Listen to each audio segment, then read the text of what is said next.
Right. Hello, everyone. Anne and Peter, particularly, since I can't actually see you.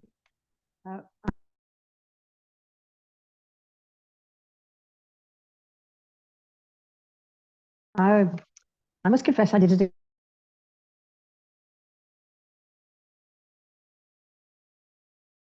again because I was very simple exercise of painting very dark square.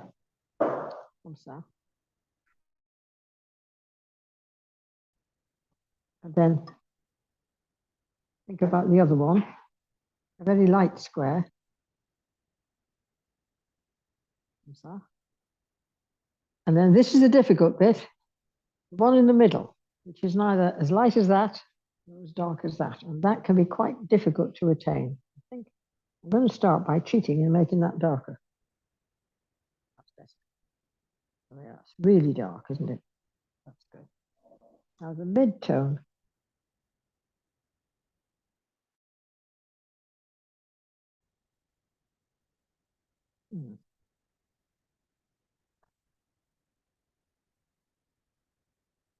See if that's. See, mid-tones are difficult because if you leave it, it needs to be a bit darker than that. So you need to add more. This middle tone needs.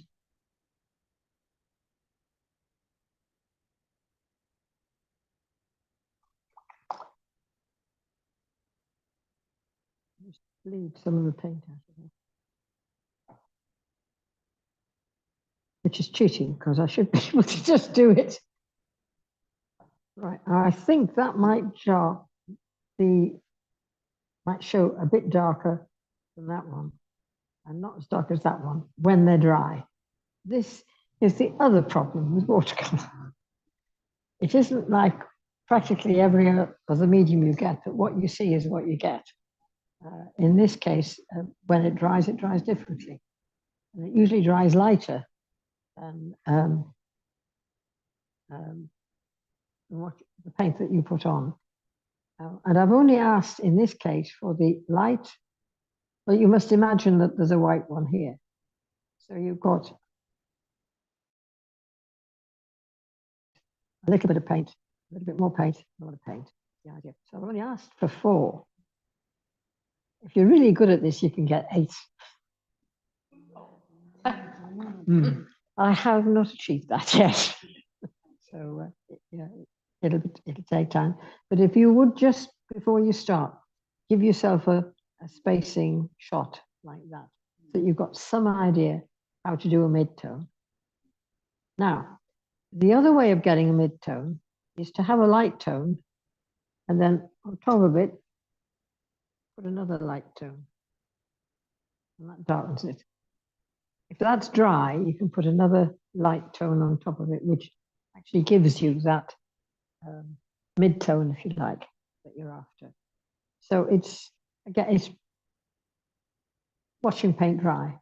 It's what it's all about. Okay, so that's what we're into doing at the moment. Now, as I say, I've tackled it differently in the peace and tranquility of my own establishment. I haven't done it the same way as I did the other, and I'm not going to use indigo this time. When I got home and thought about it, if I'd really been thinking about it, I would have started this with purple, not blue.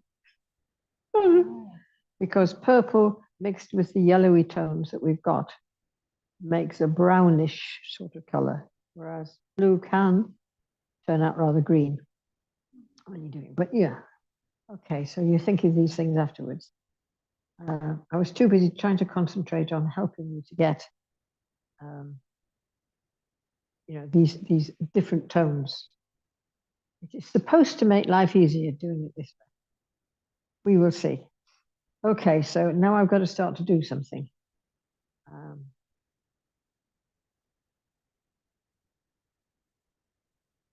Right. So what I'm going to do is not take either of those. I'm going to take that brush is not as big as the whole pillar.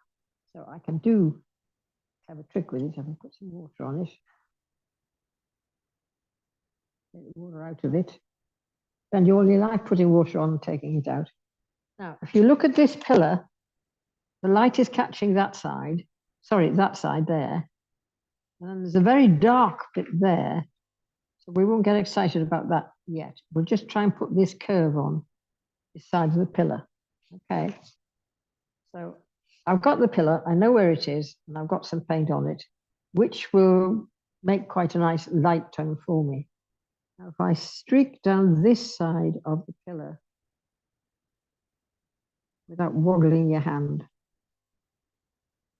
with water, that was plain water, then I pick up some color. How dark is it?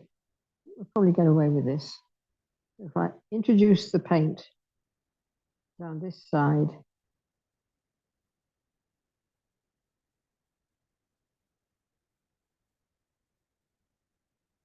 and of course my hand is so steady, I've got a lovely wobbly pillar.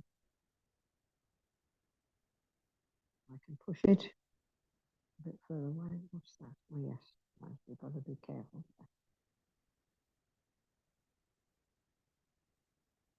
It's beginning to come across. So I can just tice it down a little bit here, help it across here.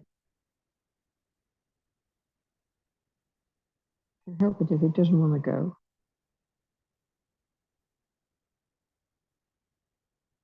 And if I go back that way,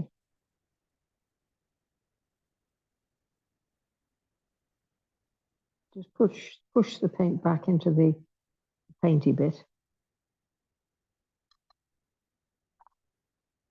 I picked up a bit of paint that side, so I washed it out again. If you forget about the bump in the middle there, that'll be hidden by the trees when I put trees. Okay. That gives you the start of the curve of the pillar. Now, when that's dry, I'll put in that dark edge down there, and then I'll have my rounded pillar with a little sharp edge. And that needs to be, sorry, that there needs to be sharp. As you can see, they're very clear-cut lines. Right? So I'll try again on the next one and see if I can keep a steady hand, because I haven't got any trees to hide this one. Right, so that's this pillar here.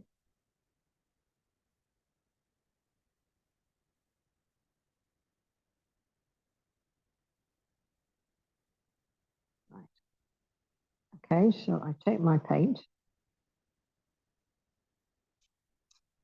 And I'm doing the trick I told you. This is the same lightness as what's already on, but it goes darker because one is laid on top of the other.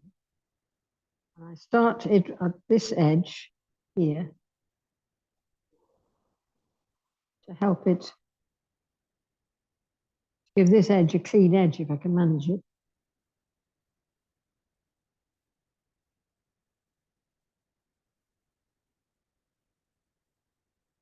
Right, that seems to be working all right there. So if I take the paint off the brush, just push that back a bit, giving the clean edge I want on that side. Right, so that worked reasonably well. That was, I'm getting good. This is practice. You know. And I'll do the same on this one. And I should imagine the light is the same. I'm going to say the light is the same on this one too. By the way, I put it in. It's not in the drawing. But when I did the drawing, my arch stopped there, and there was a space. So I thought I better put the filler in. Yeah, my picture.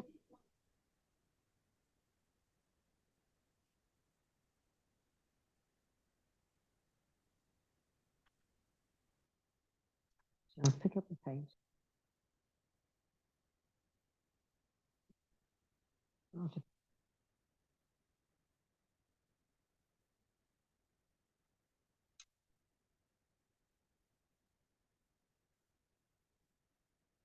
Come on, you. think that's too wet there. What did I do with my paint rag? Thank you. Bless you. Just take the water out of there. I want it damp.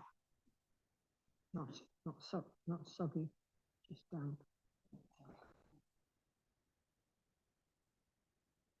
That's the other thing about watercolor. If you get it soggy, it pools. Now, I'm not too worried about the edge of this one because the other thing you'll notice is I've drawn a shape to put the picture in. Otherwise, I tend to paint further and further out, and the picture stretches, and it shouldn't because you get distorted image then. So there we are. Right now, right. Okay, that's. We'll fix that one. Bring it further down because it's a pillar, and it sort of twiddles around a bit. It's got a plinth to stand on at the bottom. Okay. So I'm just going to let that dry, having put that in, and see what I can do about some of these other parts. I need to get really dark paint now. Because this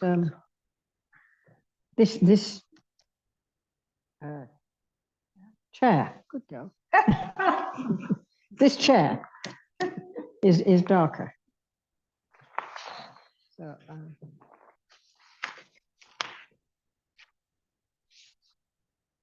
right. So we've got a sort of twiddle there.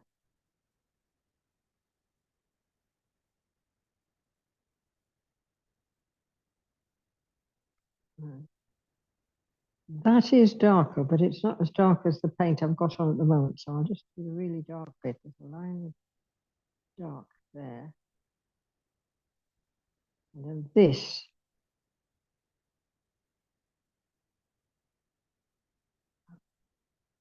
I wouldn't normally do this with a little brush like this, but because I can't see properly, I've got to be careful where I put the paint. I use the whole side of the brush now to get that down there. And you do get, oh, let's have a look. Oh yes, it's all the way, splendid. That's a real center because it's got light bits in the middle of it.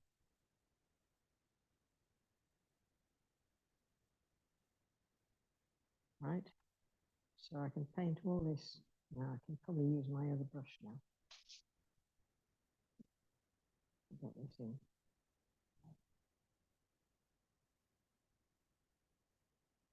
So is it a good idea to do a well of dark and a well of medium and a well of... If you can be so organized, my pet. Probably not. Yes, it's a good thought, yes. My basic problem with watercolor is I never, ever do enough paint. Never, ever. Even if I think I have. I never, ever have actually done enough. There is a touch of light there, so I might have to, touch of light across the top of the arm there. I might have to take that out. Now where?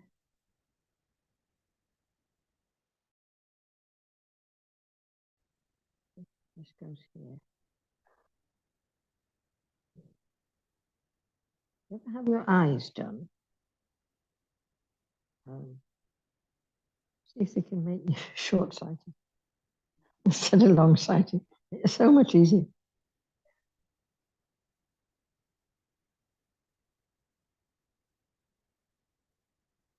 Right.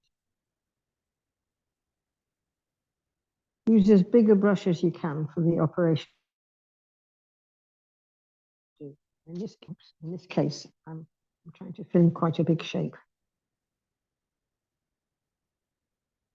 As I say, I'm only resorting to the little brush because I can't see all the detail clearly. And I really don't want to have to do this darn thing again. Right, we come down here. This one down here. Right. Now there is a touch of light on the top of that there.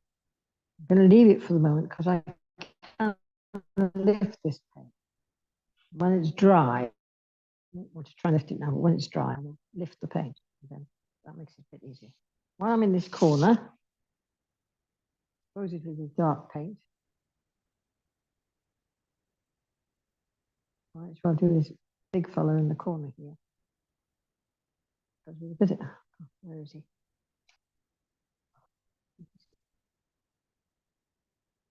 Ah, there is a knob there. It comes down.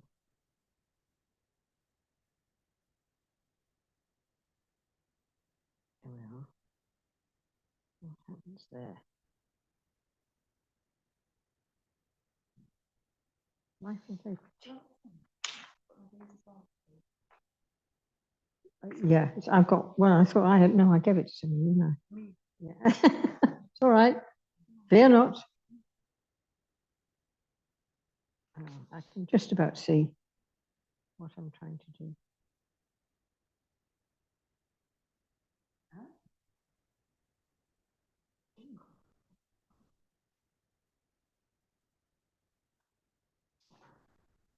No, I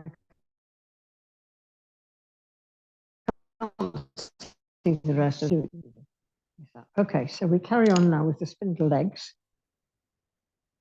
I'll do that when I get my glasses on. Right, okay. So here, drawing is a bit clearer because it's on light. That leg belongs to the chair at the back. This leg is slightly displaced in for some reason, but known to itself. That's not how I do it myself. There we are. I'm going to paint that darker while I'm at it. Because in actual fact, this whole thing is the same degree of darkness. And if I attach the legs separately, it's going to look funny, isn't it?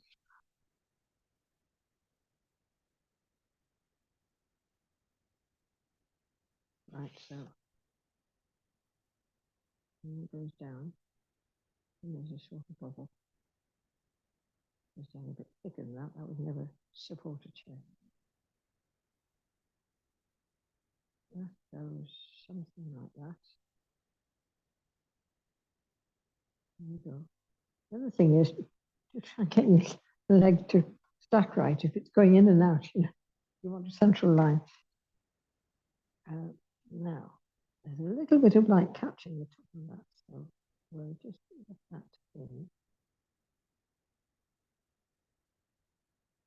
Then we take that. Now, where does it stop? It's about there, I think. I told you we forget something there.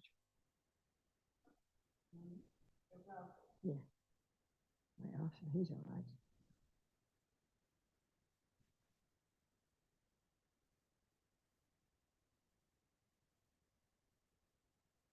Right, so get some more paint. And we do this leg now. This comes round like that. It doesn't do that.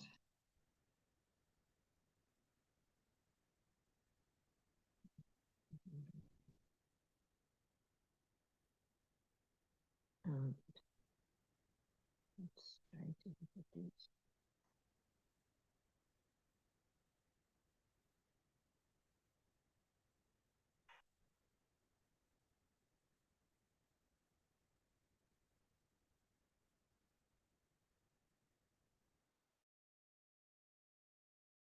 Well, this is further in the room, so there's no touch of light on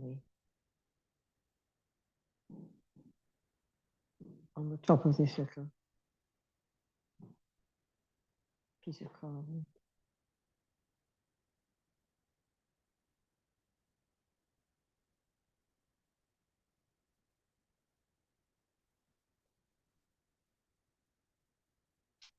Right, put the other leg in here.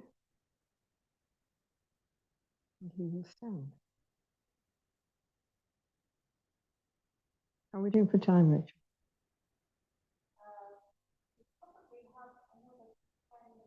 Right, good. Okay. Now I invented the leg for this one over here because it's not in the picture. Right. It's off the frame. Sorry. Sorry. Right. Sorry. There's something here. Curves. And it will be a shorter curve than that one because it's foreshortened. There's a piece of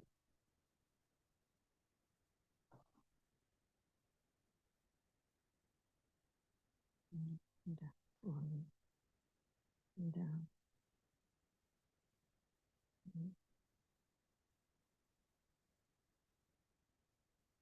And if you're inventing something, you want to make it work. So this leg has to come down so that table will stand. Sorry, that's a rather thick leg. Come out of the scheme of things, it will sort itself out. There is a bit of a dark line there, if I can do it.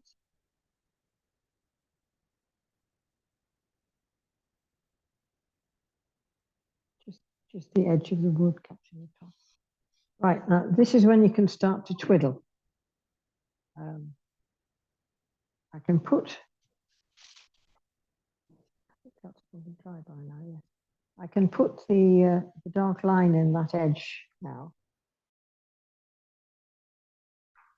It's come around here.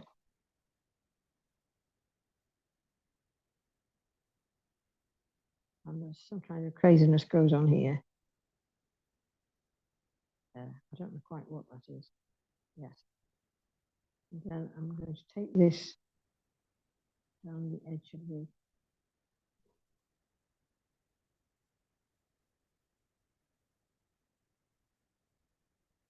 edge of the curve. Now, if you look at that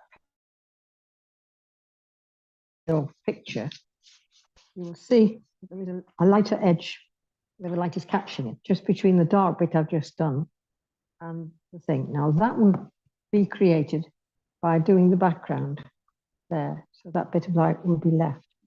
And it's easy to get a thin line if you approach it from two sides. So if you get your paint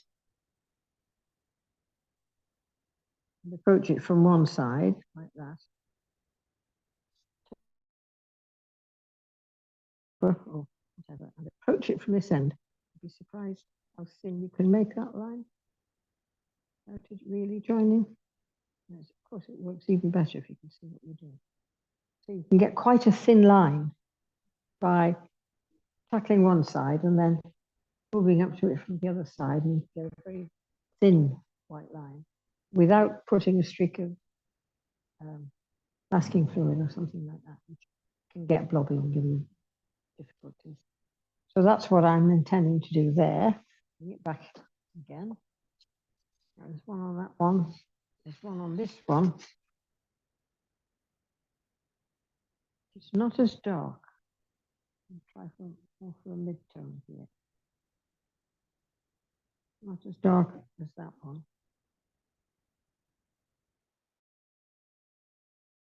We'll put it on here.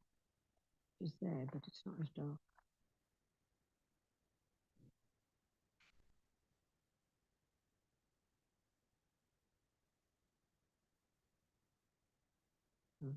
I'll just come up around here.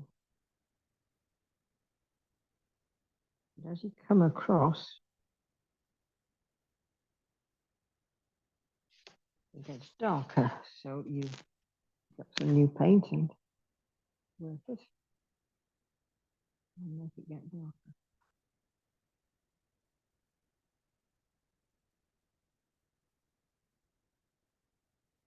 There are other places, there's all that decorative work to do there as well. There's a very thin line, if I can find it, there.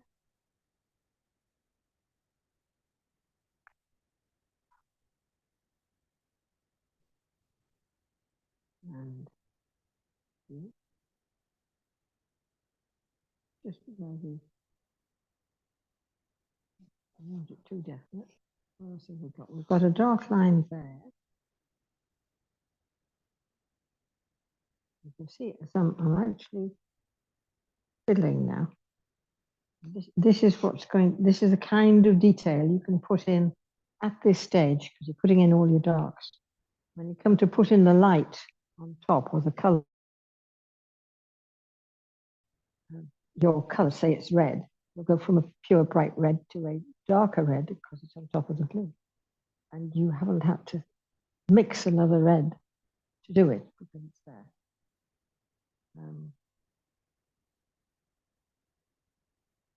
Yes, I'm going to leave that arm too, which is making it a little bit funny because I can't see it. Oh, okay. It's easy as that. Sorry about that. Where else can I go?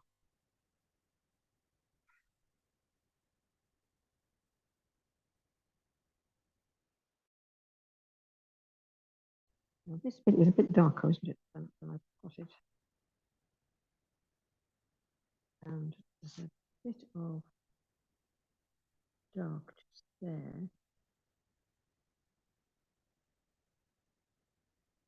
On the top of the, I really am getting very fiddly now. Because the light is catching the side of that cushion. That bit there is a little bit mid-tone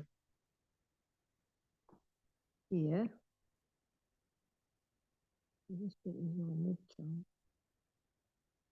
But the light is catching it.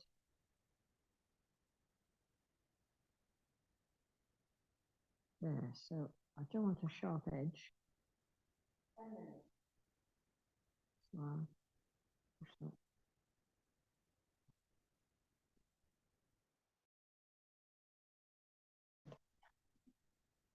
It's not as lethal as it used to be. Things that paints are made of now aren't as bad as they used to be.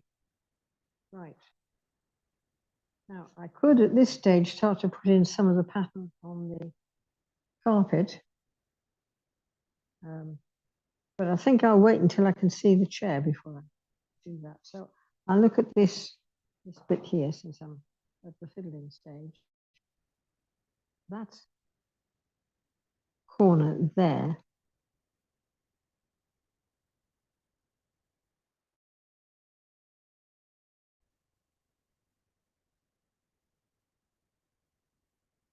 is fiddly.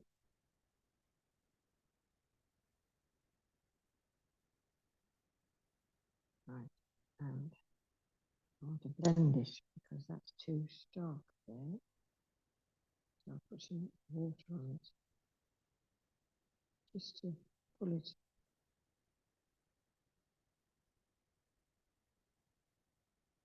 So it's casting a tiny bit of shadow on the. There's a little bit of shadow going down there.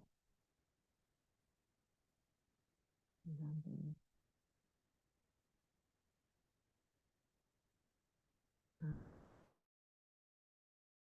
Across the face. It runs into the arm of the chair, so I'm going to be careful. Mind you, it's that darker, isn't it? So,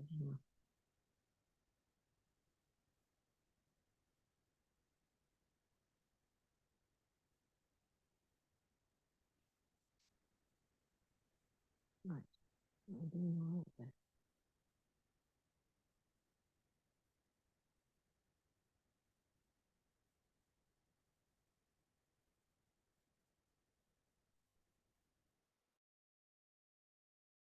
Right.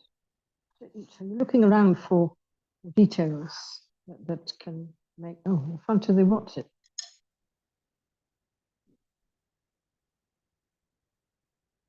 The front of this is much darker than I've got it. It's more, not as dark as that, so I'll have to be careful here. It is darker. Now that was painted the other day. This looks as dark as that, but because this is fresh paint, probably will dry lighter.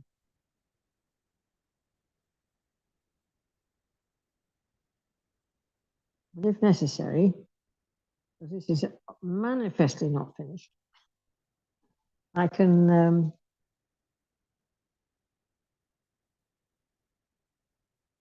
put it right when I get home and get my glasses. Right. Show us how you lift out colour. How you lift out? Yeah. Oh, is it dry yet? Is it dry? What was it? I was going to do that, wasn't I? Yeah. Yeah. No, I was going to lift that out. Just there, the cushion. Where's my bit of paper? Here we are. So basically, wet it. Wet the shape that you want, sort of, because you don't want it to be don't want to have a sharp edge.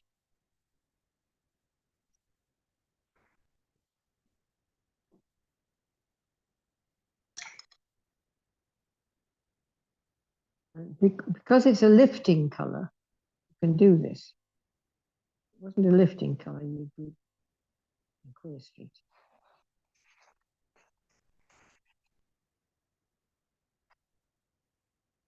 Yeah, beginning to come out. I see. Right, yes. Right. So it's come out a little bit. Now, when I get that dark leg, arm, post thing there across that will sort it out. And I need to make this a bit darker down here too. This area also needs to be darkened off, which I can do. That's far too light. I didn't want it to. I could have done it dark and lifted it.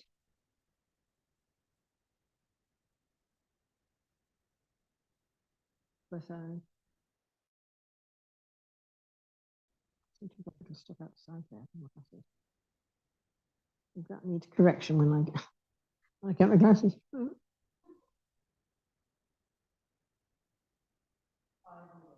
Right.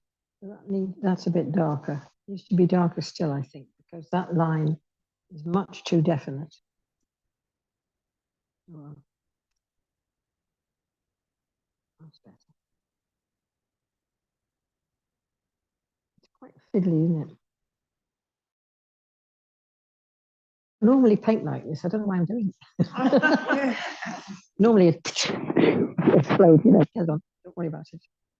For those who are worried about the statue, I drew him upside down and I painted him upside down. So that if you do that, you're not looking at a figure. You're looking at lines and angles and shapes of shadows. It just makes it marginally easier to get something vaguely approaching the right thing. I think I'll leave it there, Rachel.